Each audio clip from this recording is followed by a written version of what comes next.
25 anos depois, a justiça finalmente chegou. Minha mãe foi presa pela sua conivência. O som da sirene da polícia se aproximando era quase surreal. Um ruído distante que parecia pertencer a outro mundo, não a rua suburbana e tranquila onde minha mãe, Carol, morava. Eu observava da janela do meu carro, estacionado do outro lado da rua, com o coração batendo um ritmo constante e frio no meu peito. 2 policiais saíram do veículo e caminharam com passos firmes até a porta da frente da casa onde passei os piores anos da minha vida. Eu vi minha mãe atender, o seu sorriso confuso se transformando em uma máscara de choque e incredulidade quando eles apresentaram um mandado. Ela gesticulou, sua voz, mesmo inaudível para mim, parecia carregar a indignação que ela sempre usava para se defender. Mas não adiantou. Um dos policiais pegou seus braços e os colocou atrás das costas, o clique metálico das algemas ecoando no silêncio da manhã. Naquele momento, enquanto a vi sendo escoltada para a viatura, uma mulher de 65 anos sendo presa por um crime de 25 anos atrás, eu não senti alegria. Senti o peso esmagador de uma justiça adiada,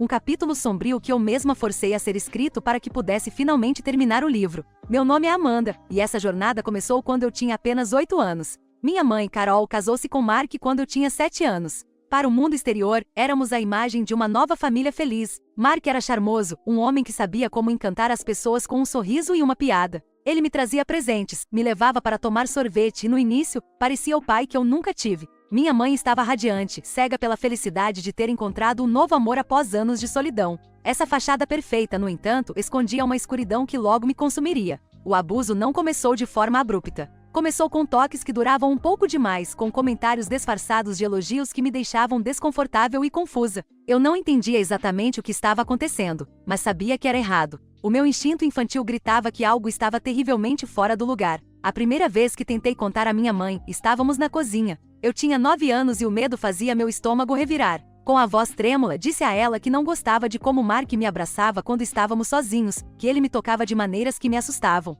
A reação dela não foi de preocupação ou proteção, foi de irritação. Ela me disse para parar de inventar histórias, que eu estava apenas com ciúmes por ela ter encontrado alguém. Mark te adora, Amanda. Não estrague isso com sua imaginação, ela disse, virando-se de volta para a louça e encerrando o assunto. Aquela foi a primeira de muitas traições. Cada vez que eu tentava, a resposta era a mesma: negação, acusação e uma ordem velada para que eu ficasse em silêncio. Ela escolheu a felicidade dela em vez da minha segurança. Ela escolheu o homem dela em vez da própria filha. Depois de um tempo, parei de tentar. Aprendi que a única pessoa com quem eu podia contar era comigo mesma, e que a minha casa não era um porto seguro, mas um território inimigo onde eu precisava navegar com cuidado para sobreviver, não apenas ao meu agressor, mas também à guardiã que se recusava a me proteger. Os anos que se seguiram foram um borrão de sobrevivência silenciosa. A adolescência, que deveria ser uma época de descobertas e amizades, foi para mim um período de isolamento profundo. Eu me tornei uma especialista em ser invisível dentro da minha própria casa. Passava a maior parte do tempo no meu quarto, com a porta trancada, ou fora de casa, em bibliotecas e parques, em qualquer lugar onde Mark não pudesse me alcançar. A ansiedade era uma companheira constante, um nó apertado no meu estômago que nunca se desfazia. Desenvolvi uma depressão que roubava a cor do mundo, transformando tudo em tons de cinza. A confiança nas pessoas, especialmente em figuras de autoridade ou em qualquer pessoa que devesse cuidar de mim, foi completamente destruída. Para todos os efeitos, a menina que eu era morreu naquela casa e em seu lugar cresceu uma jovem assustada e zangada, envolta em uma armadura para manter o mundo à distância. Quando eu tinha 17 anos, Mark morreu. Ele teve um ataque cardíaco fulminante no sofá da sala enquanto assistia a um jogo de futebol. Eu estava no meu quarto e ouvi o grito da minha mãe. Lembro-me de descer as escadas e vê-lo ali, imóvel, com os paramédicos tentando em vão reanimá-lo. Eu não senti tristeza. Senti um alívio avassalador, uma onda de libertação tão intensa que quase me fez cair de joelhos. O monstro estava morto. Naquela noite, pela primeira vez em quase uma década, eu dormi sem medo. No entanto, a morte dele não trouxe o encerramento que eu esperava. A ferida continuava aberta, e a presença da minha mãe era um lembrete constante da sua traição. Ela se vestiu de luto, chorou em um funeral repleto de pessoas que o elogiavam como um homem bom e generoso, e nunca mencionou o inferno que ele me fez viver. Nossa relação se tornou uma peça de teatro. Vivíamos sob o mesmo teto, mas em universos diferentes, com um abismo de palavras não ditas e verdades ignoradas entre nós. A verdadeira virada de chave aconteceu quando eu estava na faculdade. Durante uma aula de psicologia, o professor falava sobre o trauma complexo e o impacto da negligência parental em casos de abuso infantil. Ele descreveu os sentimentos de inutilidade, a dificuldade em formar laços saudáveis, a raiva internalizada. Era como se ele estivesse narrando a minha vida. Naquele dia, sentada no fundo do auditório, uma clareza fria e afiada tomou conta de mim. A raiva que eu havia suprimido por tanto tempo finalmente encontrou um foco. Mark estava morto e fora do alcance da lei, mas a sua facilitadora, a mulher que tinha o dever de me proteger e escolheu fechar os olhos, estava viva e bem, vivendo sua vida como se nada tivesse acontecido. Foi nesse momento que a ideia, ainda uma semente, começou a germinar. E se a justiça não precisasse morrer com o agressor? Mudei meu curso principal no dia seguinte. Abandonei a psicologia e me inscrevi na pré-direito. Minha decisão não foi recebida com entusiasmo. Minha mãe questionou a mudança repentina, dizendo que era uma carreira muito estressante. Ela não fazia ideia de que o estresse era o meu combustível. A faculdade de Direito se tornou minha obsessão. Eu não estava lá apenas para obter um diploma, eu estava lá para forjar uma arma. Mergulhei nos estudos com uma determinação feroz que surpreendia meus professores e colegas. Enquanto eles estudavam para construir carreiras, eu estudava para desenterrar um crime. Concentrei-me em direito penal, direito de família e, crucialmente, nos estatutos de limitações. Passei noites em claro na biblioteca, pesquisando precedentes legais, analisando casos antigos de abuso infantil e, especificamente, as leis do nosso estado sobre o dever de proteção dos pais e as consequências legais da falha em denunciar um abuso. Descobri que, embora a acusação contra um agressor falecido fosse impossível, a lei previa acusações de negligência e de colocar uma criança em perigo, crimes cujos estatutos, em certas circunstâncias, poderiam ser estendidos.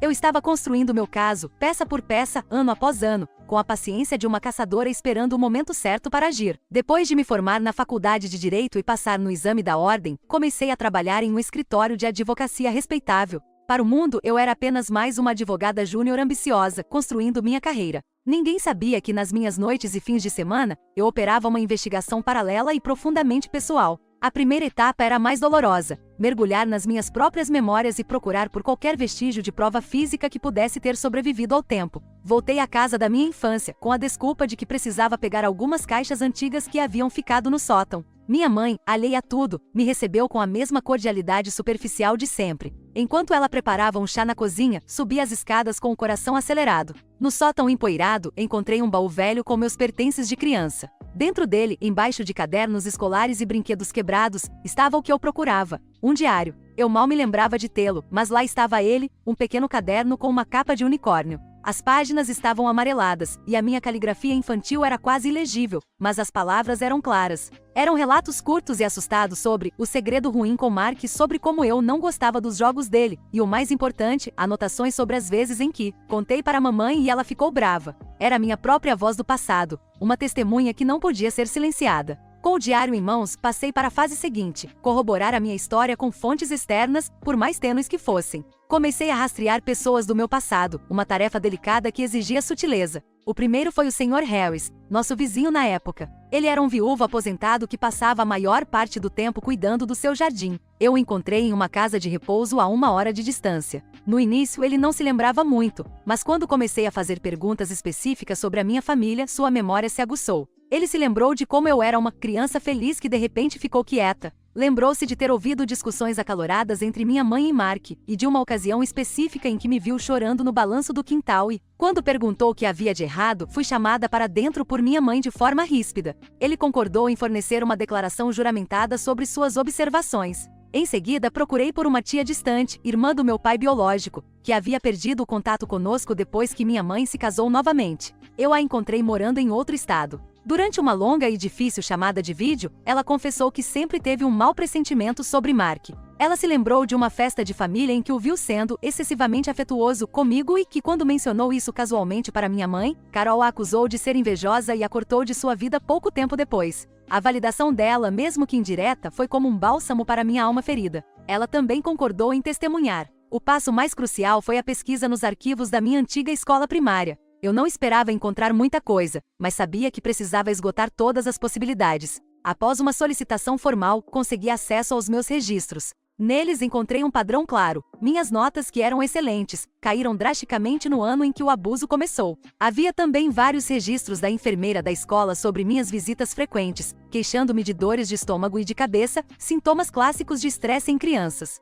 O mais incriminador de tudo foi uma anotação de uma professora que registrou sua preocupação com minha mudança de comportamento e mencionou que havia tentado agendar uma reunião com minha mãe que foi cancelada por ela 2 vezes. Juntando todas essas peças, o diário, os testemunhos do vizinho e da tia, os registros escolares. O que antes era apenas a minha palavra contra a dela estava se tornando um mosaico de evidências, um padrão de negligência e perigo que seria difícil de ignorar. Com um dossiê robusto em minhas mãos, eu sabia que a próxima fase exigiria mais do que apenas minha competência legal, exigiria distanciamento emocional. Apesar de ser advogada, eu não poderia me representar em um caso tão pessoal. Seria um desastre profissional e emocional. Por isso, usei minhas conexões para encontrar David Shen, um ex-promotor que agora atuava na área privada, conhecido por sua tenacidade e por sua especialização em casos de abuso infantil e crimes arquivados. Na nossa primeira reunião, apresentei o caso. Ele ouviu em silêncio por quase 2 horas enquanto eu detalhava cada pedaço de evidência, cada testemunha, cada anotação. Ao final, ele me olhou com uma expressão séria e disse: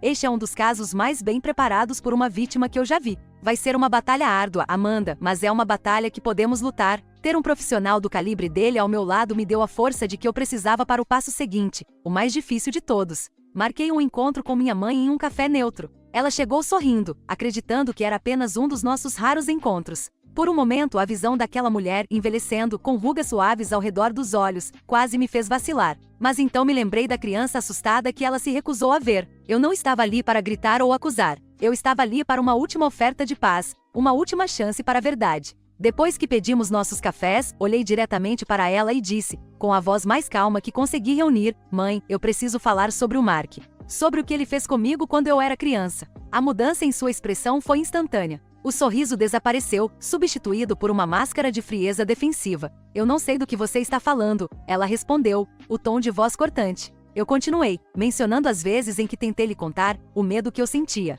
A cada palavra minha, a negação dela se tornava mais veemente. "Você sempre teve uma imaginação fértil, Amanda. Está desenterrando isso agora para me magoar? Depois de todos esses anos? Que tipo de filha faria isso?" A conversa escalou. Ela me acusou de ser ingrata, de querer destruir a memória de um homem bom, de ser mentalmente instável. Foi o golpe final. Naquele momento, qualquer resquício de esperança que eu pudesse ter de que ela um dia admitiria a verdade se desintegrou. Ela não era uma vítima presa em negação. Ela era uma cúmplice que havia feito sua escolha há muito tempo. Agradeci pelo café, levantei-me e fui embora sem olhar para trás. 2 dias depois, eu e David fomos ao departamento de polícia. Sentamos em uma sala pequena e sem janelas com 2 detetives. Como previsto, a reação inicial deles foi de ceticismo. Um caso de 25 anos com o agressor principal falecido baseado em grande parte em memórias. No entanto, o ceticismo deles começou a diminuir à medida que David apresentava o dossiê. Ele não contou uma história, ele apresentou fatos. Mostrou cópias do meu diário, as declarações juramentadas, os registros escolares, a análise do padrão de negligência.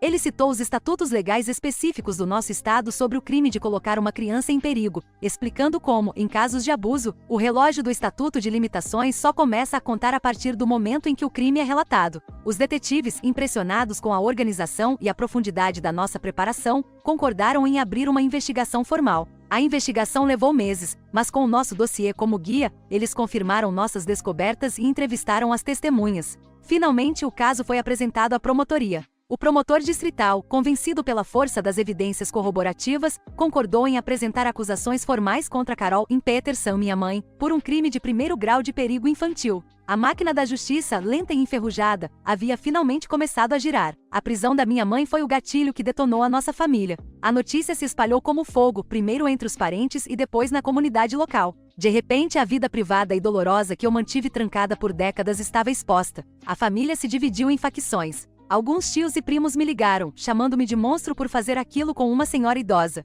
Eles me acusaram de buscar vingança, de destruir a família por causa de coisas que aconteceram há muito tempo. Outros, uma minoria silenciosa, me ofereceram um apoio hesitante, admitindo que sempre acharam que havia algo de errado naquela casa. Minha mãe foi liberada sob fiança, e seus advogados imediatamente começaram uma campanha para me desacreditar, vazando para quem quisesse ouvir que eu era uma filha problemática e ressentida. Eu me tornei uma pária, mas não importava. Eu havia passado a vida inteira me sentindo sozinha. A solidão, agora, era apenas a confirmação de que eu estava no caminho certo. O julgamento foi o evento mais excruciante da minha vida. Sentar naquela sala de tribunal, a poucos metros da minha mãe, era uma provação diária. Ela se recusava a olhar para mim, mantendo uma fachada de vítima injustiçada. O advogado dela, um homem astuto e impiedoso, tentou desmontar meu caso peça por peça. Meu testemunho durou 2 dias. No interrogatório direto, guiada por David, contei minha história. Tive que verbalizar, em detalhes gráficos, os atos de Mark e o que era ainda mais difícil, as palavras exatas de negação e desprezo da minha mãe. A cada lembrança, eu sentia a dor como se estivesse acontecendo de novo. Mas eu me mantive firme, falando com a clareza e a precisão que meus anos de estudo de direito me proporcionaram. O contra-interrogatório foi brutal. O advogado de defesa me acusou de ter memórias falsas, sugeriu que eu estava projetando um ressentimento por uma infância infeliz em minha mãe, e chegou a insinuar que eu estava fazendo tudo aquilo por algum tipo de ganho financeiro, embora não houvesse nenhuma ação civil envolvida. Ele trouxe à tona todas as minhas lutas com depressão e ansiedade na adolescência como prova da minha instabilidade. Foi uma tentativa clara de assassinato de caráter, mas eu estava preparada. Para cada acusação, eu respondia com fatos, com a calma fria que se tornou minha armadura. Depois de mim, David chamou minhas testemunhas. O Sr. Harris, nosso antigo vizinho, com a voz frágil, mas firme, descreveu a menina alegre que se tornou uma sombra. Minha tia contou sobre a conversa que teve com minha mãe e como foi afastada da família depois de expressar sua preocupação. A promotoria apresentou os registros escolares, o diário, e um especialista em trauma infantil que explicou ao júri como a conivência de um dos pais é, muitas vezes, uma traição tão devastadora quanto o próprio abuso.